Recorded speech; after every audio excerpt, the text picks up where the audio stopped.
Okay, hello and welcome to Rising into Mindful Motherhood. I am excited for our conversation today. I'll be chatting with Karaleigh, who is a mama of three, as well as a singer-songwriter. She'll be sharing today about her birth and family story and how she finds the brighter side of things. Welcome, Karaleigh. I'm so happy to have you here today. Hello, I'm so happy to be here. Awesome. So let's just dive right in. Why don't you tell me a little bit about your beautiful family and then we'll jump into your birth story. Awesome. All right, so my family is a little wild. I have three kids. They are 12, 11, and 8, and they are all on the autism spectrum. So my oldest and my youngest are high functioning, although I have to insert here that that doesn't mean that it's easy. They certainly have a lot of struggles and things that we're working on, but it mostly means that their communication skills are pretty solid. And then my middle son, who is 11, is severely autistic. I consider him semi-verbal because for a really long time he was entirely nonverbal, and then he was diagnosed with type 1 diabetes, and actually it kind of sparked his language skills.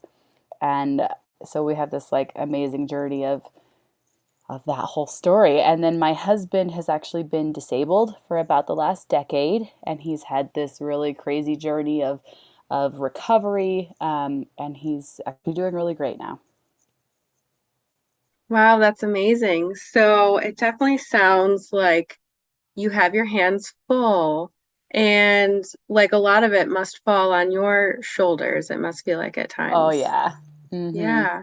And that's really what piqued your interest in your podcast, right? Because you are a fellow Absolutely. podcaster as well. Yeah. Well, and my podcast is called Seeking Sunshine, which you were talking about, like finding the joy. Like when I was looking at like what can I do that would help people, like what could I teach people that would like, what can I contribute to the world? I was like, how can I use my crazy life and all these things I've been through to help people? And that was it. I have been able to see the sunshine, maybe not perfectly all the time, but I've learned how to find the joy and find the positives in the different trials I've been through. And how can I help other people is by helping them see those the beauty that is there, even when things are really Absolutely. hard. Yeah, that's really a beautiful way of looking at it. And I'm sure all the interviews that you've done and the other stories that you've heard also puts things into perspective for you as well, because Absolutely. it's not always, the grass is not always greener on the other side, right? No, and what's lovely is like hearing communicating with other people and connecting on this deeper level that we get to do in podcast interviewing. It Hmm. really just opens up it opens up your perspective to see, what other people are also really struggling, and I'm not alone in going through hard things. Yeah, definitely. And I think it's so important to know, even just when you're out in the world, that you never know what somebody is going through. It is so true. So if someone maybe they just look miserable or you bump into them on accident and they get upset with you, but you just have no idea what they're going through and maybe they don't have the tools to maybe shift their perspective on what's going on in their life. So I think it's amazing that Yeah. you're doing this to help really provide like some support and connection for everyone and anyone Yeah. really. Well, and along those lines of what you were saying about like other people struggling and we just don't know, one of my very favorite quotes is actually from Frozen. And in one of the songs, they say, people make bad choices when they're mad or scared or stressed. And I Mm, love to look at other people's actions through that lens of like, mhm, you don't know what they're going through, and their reactions are because of things that they are going through, because of their own trauma, because of their own stress. mhm. Usually, people's reactions have nothing to do with us, it has to do with what is going on in their own mind. Yeah, definitely. Well, let's dive in about your third birth. I know when we talked, it was quite the story. So, It is kind of an epic saga. Yeah. So All let's right. dive in. So Benjamin was born in May of 2014. And at that time, we had just moved to Texas from California. We had moved away from my family and next to my husband's family. And I had two toddlers, Joshua and Aurora. And Aurora had been diagnosed with autism, but Joshua was too young. So she was about three. No, she was right about four, and Joshua was almost three. And so he couldn't get diagnosed till he turned three, and she was diagnosed when she was three. But we had a good hunch that he was on the spectrum too. And so I actually have to back it up a little bit because Joshua's birth, 3 years, 2.5 years ish before this, was really traumatic, and it sparked a lot of my fears in Benjamin's birth because Joshua.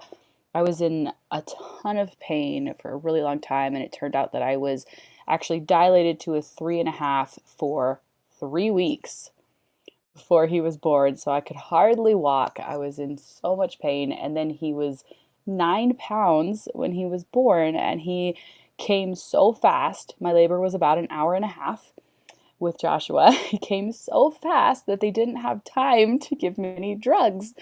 And the only reason that I was able to get through Joshua's birth is because I literally had no other choice. Like, if I could have stopped any of it, I would have, because it was so, like, just mind bogglingly painful.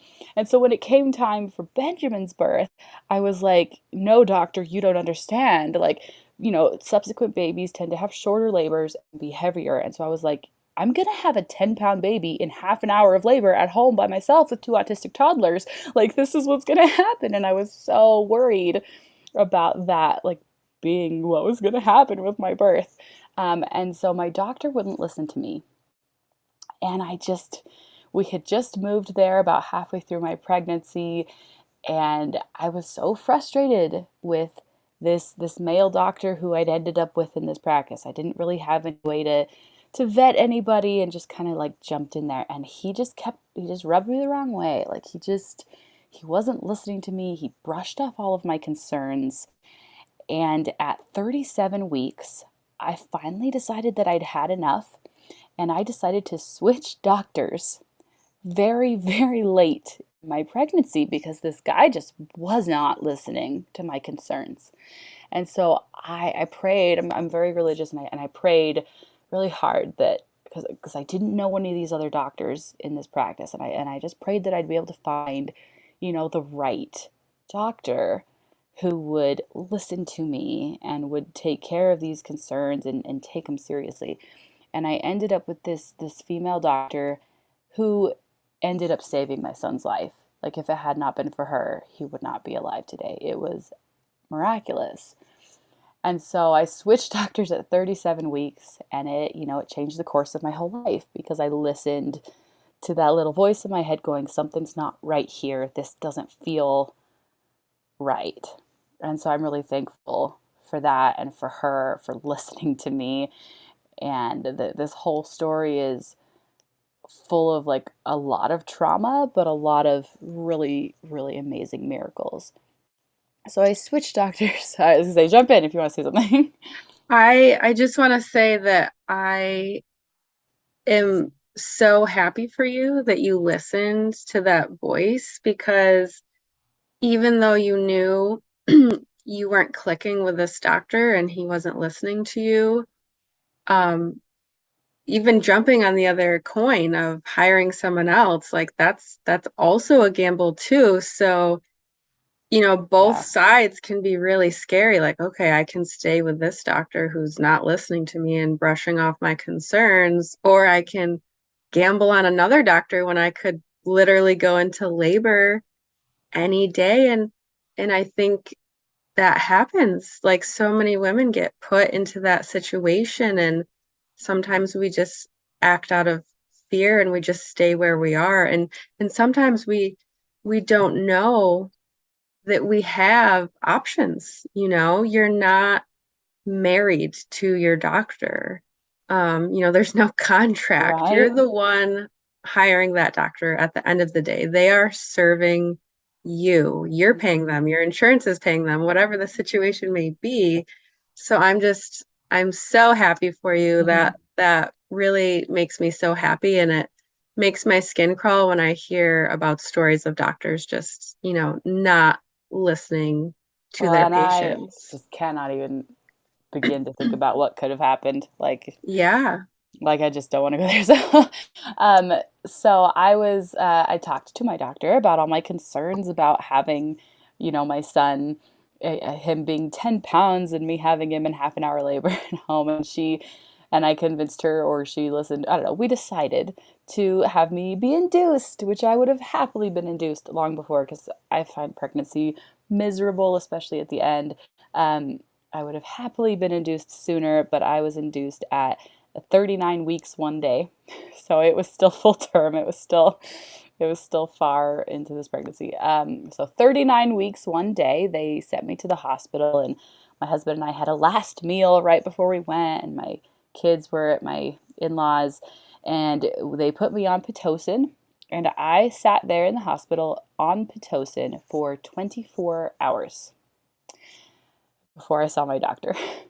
Which was Oof. very, very frustrating because I was on Pitocin and then they gave me an epidural and everything was going perfectly smoothly, except for the part where I hadn't eaten in 24 hours. So I was starving and I was so bored and I was like, Mm. let's just move this along. Like, why is this taking forever? But I was progressing and everything was going great.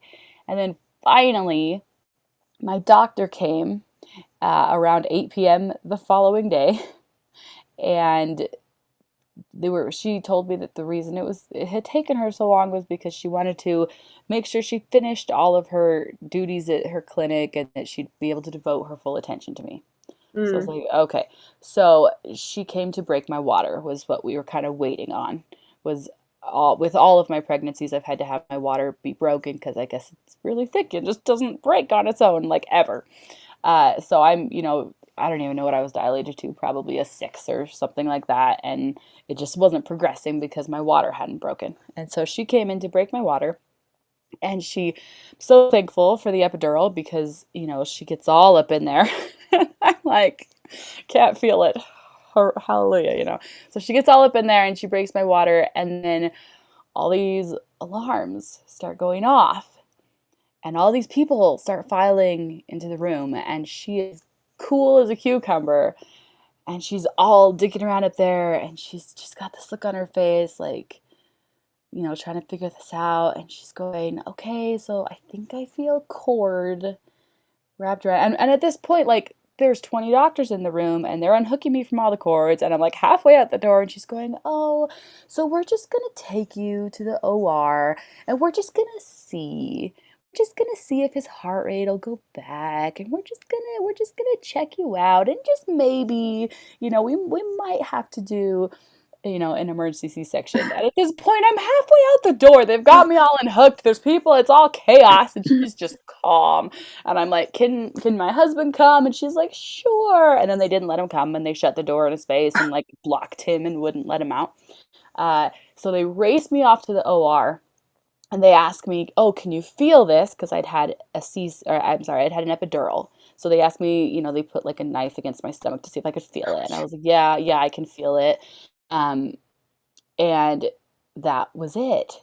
When I could feel it, they said, "Okay," and then they put a ketamine mask on me. Mm. Mm-hmm. Um, and this is totally an interesting, like, offshoot tidbit thing, is that I didn't realize that I had PTSD from that moment until I watched some movie about old guys robbing a bank or something in the movie theater, and they showed a mask coming at the camera, and in my seat, I like flipped out and was like, Oh, oh my gosh. Like, I didn't realize. It was years and years later, I didn't even realize that I'd had PTSD from that moment. wow. So they gave me this, so they never told me anything. They didn't tell me about the heart rate. They didn't tell me, oh, it doesn't look better. So we're going to, like, they told me nothing. They were just like, can you feel this? Yes. Okay. Out. And they gave me, ketamine. And I had never had anything like that before. This was actually like my first surgery of my life. And when I started coming to, I was, I was like, guys, I was hallucinating. Like, I was like so out of it that that was what I was trying to communicate to people in the room. Like, dude, I was just hallucinating. Like, this has never happened to me before. But as I slowly was like coming to, because it was this really, it felt like a million year process Mm, where it started with me trying to say this thing to them, but words were not actually coming out of my mouth. Even though I felt like I was trying to say them, nothing was actually coming out. And then it started like dawning on me like, oh yeah, here's what's going on. And I'm looking around and all the nurses are just like bustling around, but they would not look at me. And I'm starting to come into it. My voice is slowly starting to come back, and I'm going, okay, where's Jacob? Where's my husband? Right? Because you have this picture, or at least I did. I had this picture in my head of here's what a C-section looks like. You mhm, know, dad is sitting next to mom's head and they put the baby on the mom's chest. And yeah, it sucks that you had a C-section, but there's the baby and there's dad. And it's this mhm, beautiful little moment. I didn't have that. And mhm. so when I woke up and that wasn't what was happening, I started panicking more than I ever have in my entire life. And then when I started asking, where's my husband? And they wouldn't look at me, the panic like grew into a Yeah. very extreme amount of panic, and no one was looking at me. I had no idea what had just happened, and they wheeled me back to my room, and my mom was there. They had just driven from California, and she's going, "Oh, did you have the baby?" And I'm going, "I literally don't even know. No one told, I don't know." And so in the meantime, while all that was happening and I'm floating in the clouds somewhere else, my husband finally burst out of our hospital room just in time to see our son, who had been delivered by emergency C-section 7 minutes later, like within 7 minutes of them taking me back. They had Mhm, just cut him open, got him out. And my husband saw him being wheeled like completely lifeless to the NICU. And we got a lot of different reports from the nurses. Like one of them said that he wasn't breathing, and one of them said he didn't have a heart rate. And I'm not totally sure which one's true. I still don't know what his official birth weight was. Like, I have no idea. So my husband saw him like limp and purple being wheeled to the NICU, and that's a big cause of PTSD for my husband, was seeing that, I'm seeing our sure. son in that state. So my husband was able to follow him to the NICU and get in there, even though he wasn't really supposed to.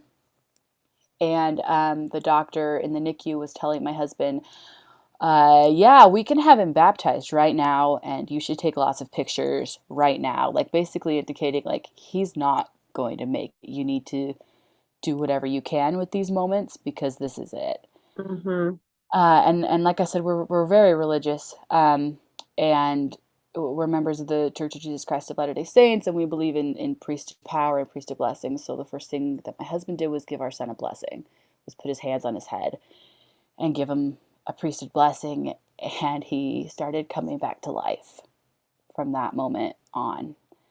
And what was incredible was that we were in San Antonio, Texas, which isn't like a huge. Right now, we're in Utah, where there's tons and tons of members of our church, but over there, it's not a huge population. All of the nurses in the NICU saw him do that, rushed up to him and said, "We're members of the church. Can we get someone to help you do another blessing?" mm, And it was like this, just it was miraculous, and he started coming back to life after that, basically. So meanwhile, I'm in my hospital room just panicking, sobbing. Like my doctor finally came in and kind of gave me a rundown of what happened. He had like medically induced, or not, I'm sorry, that he had event-based trauma. So essentially, when she broke my water, it strung him up, and he was kind of hung by the cord in the womb, oh, and so which okay. cut off oxygen to his brain. Oh, And so for that 7 minute period while they were racing me to the OR, he like didn't have any oxygen. So she's mm, explaining to me all the things, and I was so out of it and hysterical that most of it probably went over my head. And then my husband called me from the NICU, and he was like, "Whoa, you have to calm down." Like they want to bring the baby to you so you can see him before they transfer him to another hospital. Mhm. But we can't do that if you're like freaking out. Like, you have to calm down. And so I tried. And my husband texted me a picture of our son, which was the first time I ever saw him, was in a picture Mhm. that my husband texted me. Mhm. And then they brought the baby, and I was, numb because I'd still had an epidural and I was all drugged and I could barely move. And he was in an incubator. And so I could barely like touch his hand for like a second before they took him away to a hospital that was 30 minutes away where they did medically induced hypothermia, which is supposed to reduce brain swelling. Mhm. Um, yeah. Um, so he was in a different hospital from me. And I got moved to the postpartum unit, and my nurses were like, "Oh, where's your baby?" And it was extremely difficult. And one of the most difficult parts of it was this whole C-section incision of mine. I ended up having an allergic reaction to the glue that they used on the Medivac. If you've had any abdominal procedure, you're probably familiar with that. It's like a machine that like I don't know, like sucks fluids or something from around the incision so that it can heal faster or something. Well, I had an allergic reaction to the glue, and then they ended up putting me on all these really strong antibiotics. Um, I personally like hate pain pills. I hate what they do to my head, and I kind of avoid them at all costs. And here I was in the hospital, like begging for more because I was in such an extreme amount of pain. And then I had like my father-in-law there going, "I've had abdominal surgery. This is nothing. You just have to get up and walk, walk, walk." And they tried to get me to walk, and I'd get up and I would make, you know, half-inch steps and just sob because even on crazy amounts of pain meds, the pain was phenomenal. Like, it was Mhm. so extreme. I mean, there for a while I didn't think I'd ever be able to walk again. Like, it was so awful. So I was in the hospital for like 4 or 5 days. It was not long enough. I was like, I still can't walk. I don't know how you expect me to go home. Um, and my son was in the NICU of a different hospital, and he was the fattest baby in the NICU. He was somewhere a little bit over 8 pounds, 8.5 pounds. I'm not sure what his exact birth weight was, but he was the fattest baby in the NICU. They Mhm. did medically induced hypothermia for like 2 days, I think. He's 8 now, so this has been a while. um, and then they slowly brought him back. Like, he's unconscious while they lower his body temperature to keep him knocked out. So they brought his body temperature back up, and they let him wake up, and all he wanted to do was eat.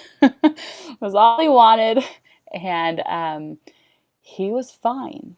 They told us going in that he would probably be in the NICU for 3 weeks. He was in the NICU for 6 days, and he passed every test with flying colors, and he came out with a perfectly beautiful, clean bill of health. And the whole situation was like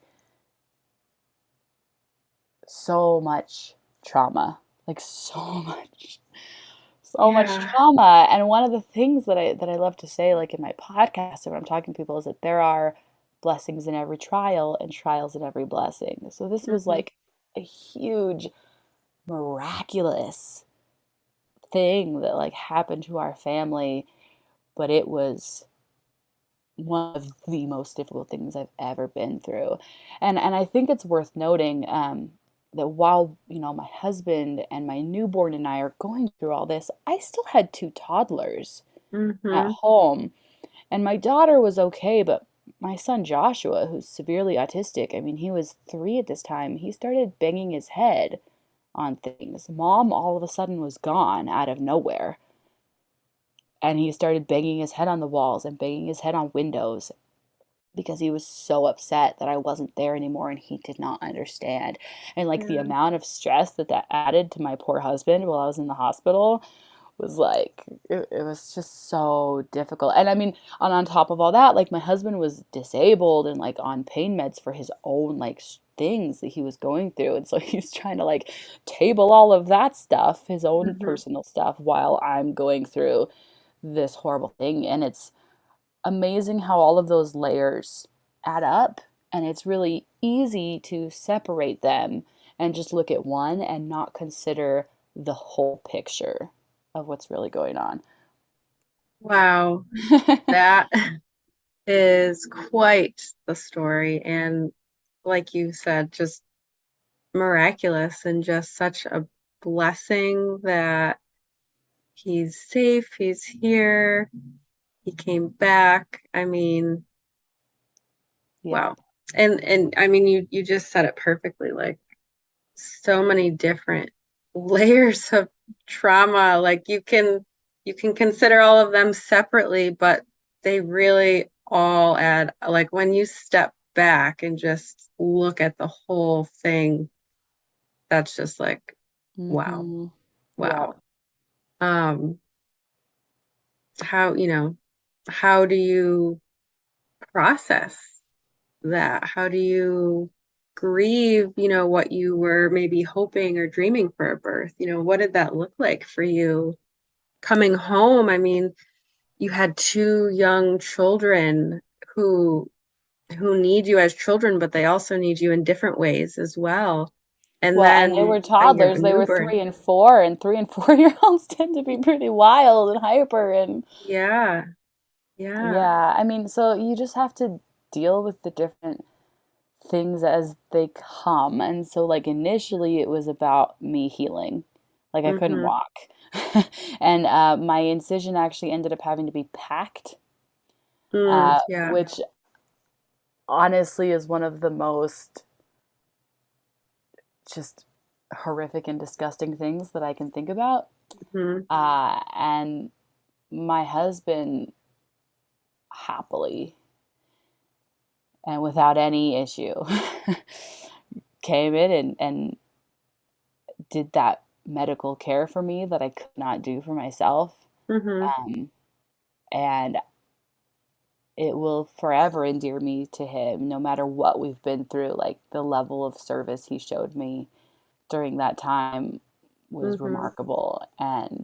And we went through some really awful stuff, like in our relationship, like following that, like our relationship had been on the rocks for a while.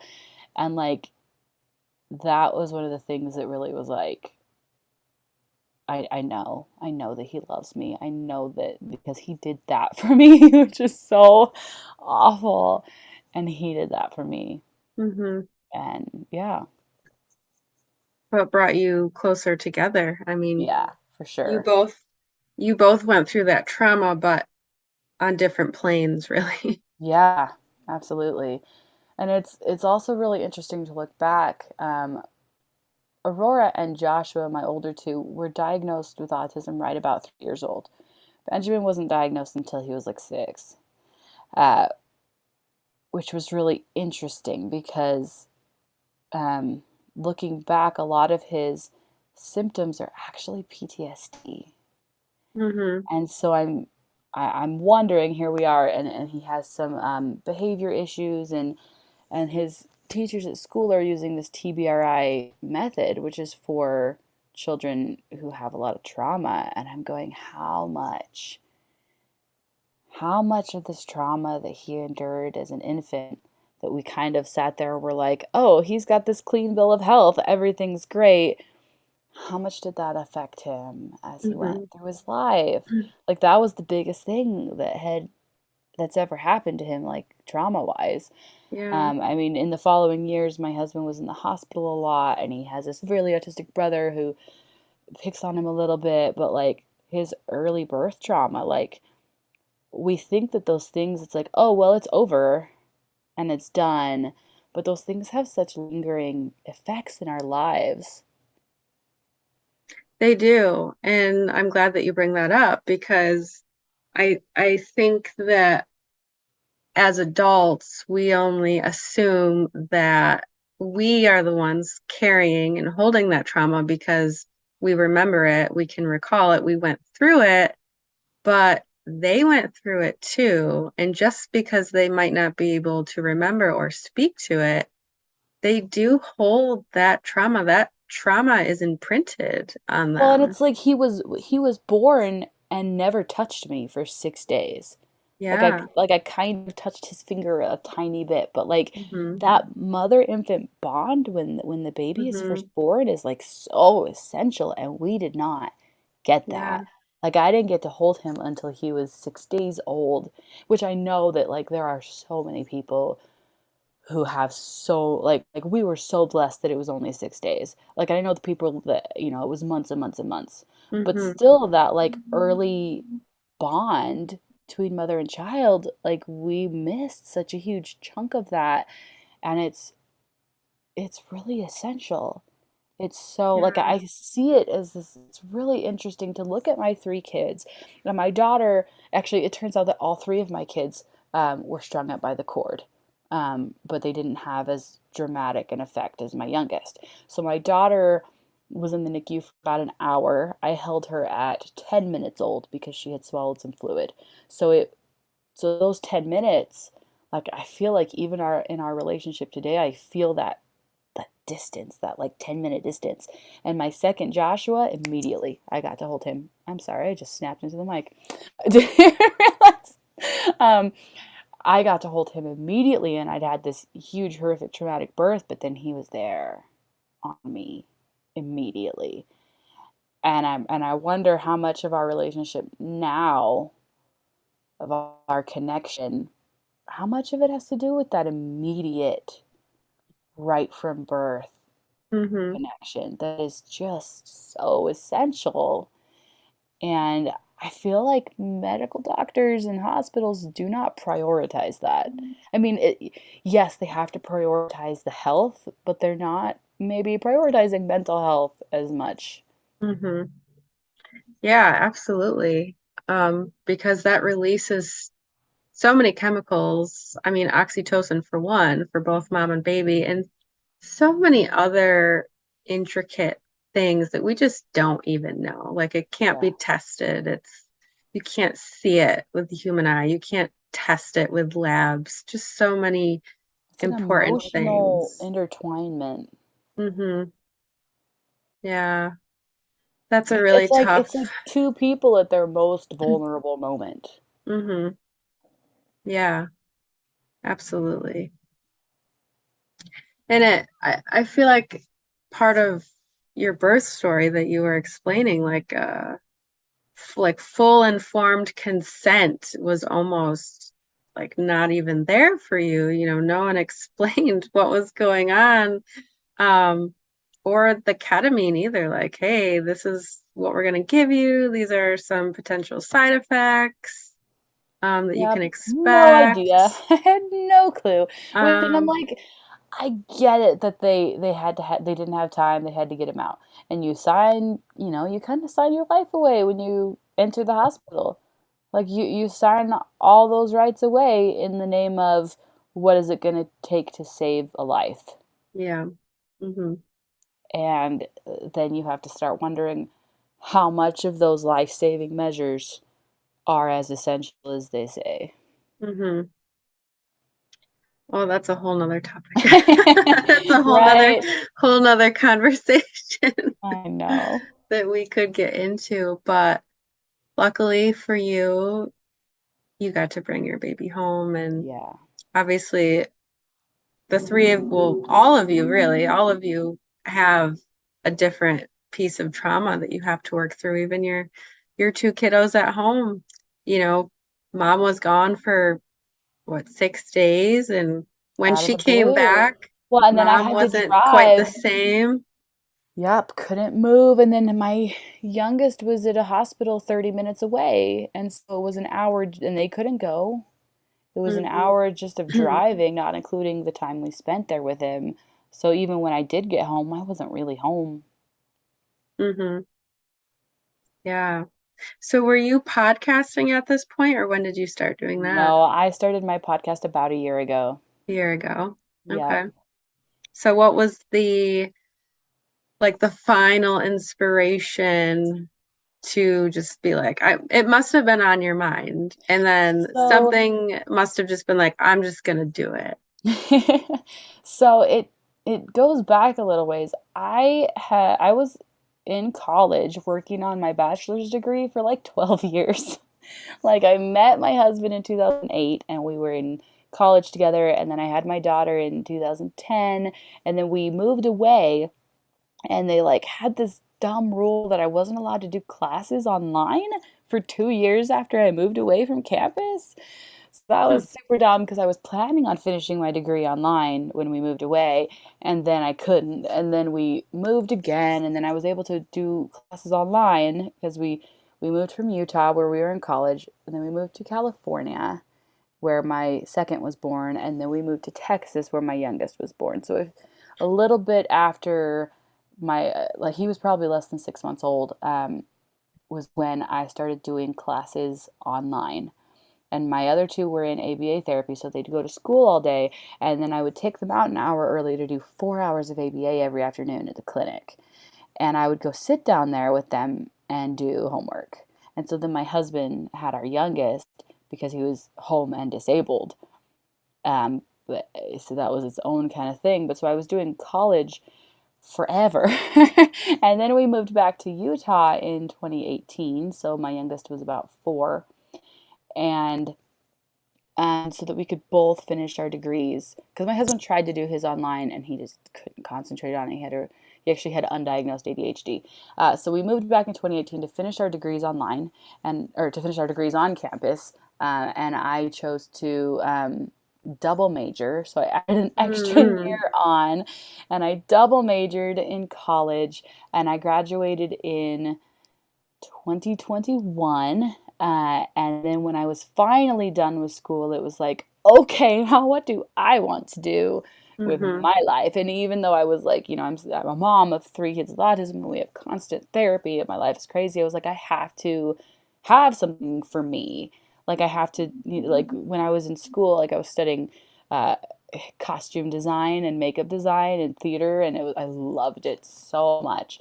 But I've always wanted to do music, and so I started working on my album. And I've spent about the last year working on my album, and it's almost done.